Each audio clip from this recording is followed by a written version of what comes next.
পশ্চিমবঙ্গে 3 দিবসীয় সফরে আসা কেন্দ্রীয় স্বরাষ্ট্রমন্ত্রী অমিত শাহর নাম না করে আক্রমণ করলেন রাজ্যের মুখ্যমন্ত্রী মমতা বন্দ্যোপাধ্যায়। বাঁকুড়া জেলার বড়জোড়া সভামঞ্চ থেকে মমতা বন্দ্যোপাধ্যায় বলেন, রাজ্যে এসছে দুঃশাসন বাবু, ভোট আসলে রাজ্যে আসেন দুঃশাসন দুর্যোধন বাবুরা। বিজেপি একটা হ্যাংলার দল। অমিত শাহর উপর আক্রমণ করে বলেন, কেন্দ্র সরকার বলে রাজ্যের ডেভেলপমেন্টের জন্য জমি দেওয়া হচ্ছে না, তাহলে রানীগঞ্জ, জামুরিয়া, তারকেশ্বর, পেট্রোপলে জমি কে দিয়েছে? একজন দুঃশাসন এসছেন বাংলায়। ভোট আসলে দুর্যোধন আর দুঃশাসনরা আসেন। ওদের চোখে দেখবেন, দু চোখে দেখলেই আতঙ্ক হবে, এই বুঝি কিছু ক্ষতি করতে এলো রে, এলো রে, এলো রে, এলো রে, গেল রে, গেল রে, গেল রে।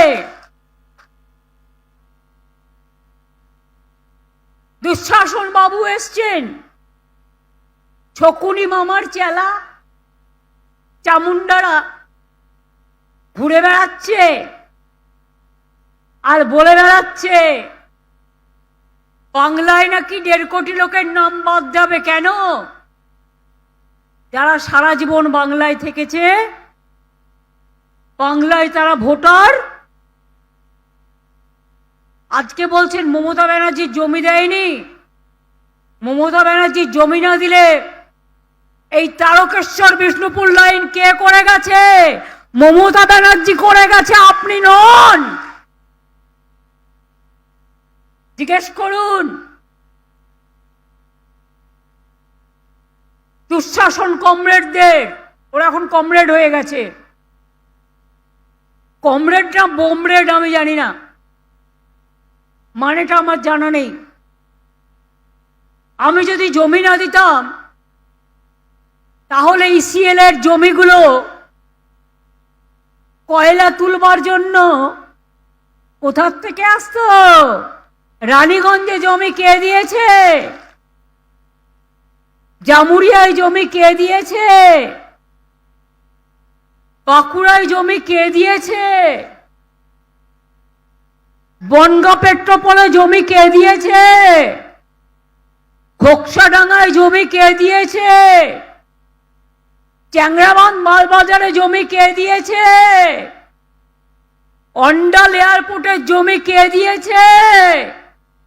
পানাগড়ের জমি কে দিয়েছে? বড় বড় কথা, মিথ্যে কথা। বাংলায় শুধু অনুপ্রবেশকারী, কাশ্মীরে নাকি নেই।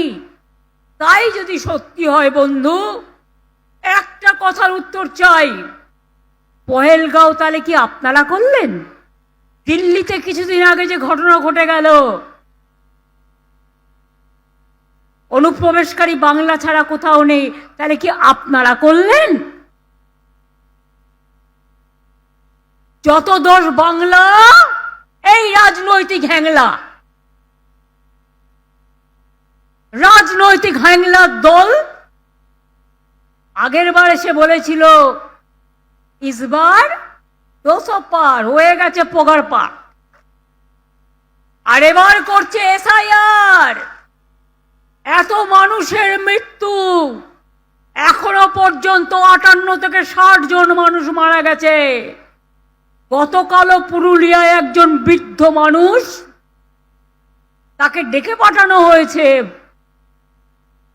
বাবার বয়সী মানুষদের শ্রদ্ধা করতে জানো না? জীবনে বাবা মাকে সম্মান জানাওনি, তো বয়োজ্যেষ্ঠদের সম্মান জানাবে কি?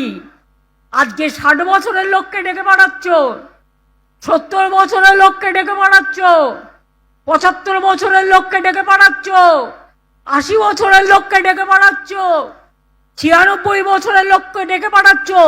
লজ্জা করে না? শুধু তুমি খাবে আর তোমার ছেলে খাবে, আর আমাদের নামে গালাগালি চলবে? কতদিন? কতদিন?